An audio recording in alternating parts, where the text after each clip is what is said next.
جهاز مش اساسي ان انت تشتريه في جهازك كعروسه، لكن هو هيكون ضروري جدا، ولو اتجوزتي اصلا من غير ما تشتريه هتلاقي نفسك غصب عنك بتشتريه، لان دلوقتي جهاز الوبر ده اساسي ومهم في كل بيت. تخيلي ان انت مثلا تجيبي اللبس، انا عن نفسي ما جبتوش اول ما اتجوزت، انا جبته بعد ما اتجوزت، لاني لقيت لبس كتير كان ممكن يترمى بسبب كميه الوبره، وخصوصا مثلا لبس الاطفال، اللبس الشتوي، البيجامات، الترنجات، بتلاقيها مليانه وبره. فاحنا هنعمل ايه؟ هنرمي اللبس ده؟ لا، انا بصراحه جبت الجهاز ده وحسيت ان هو بالنسبه لي استثمار، وانت فعلا لو ما قدرتيش تجيبيه قبل جوازك هتجيبيه غصب عنك بعد جوازك.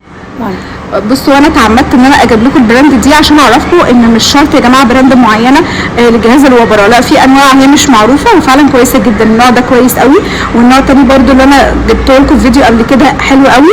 دي بقى من اول وجديد، تعالوا نجربه مع بعض ونشوف الفرق قبل وبعد. ركزوا الاول في الجزء الشفاف، شايفينه هو نضيف ازاي؟ ودلوقتي بدات انضف الوبر، كل الوبر طلع في الجزء الشفاف زي ما انتم شايفين، ودي النتيجه في الاخر.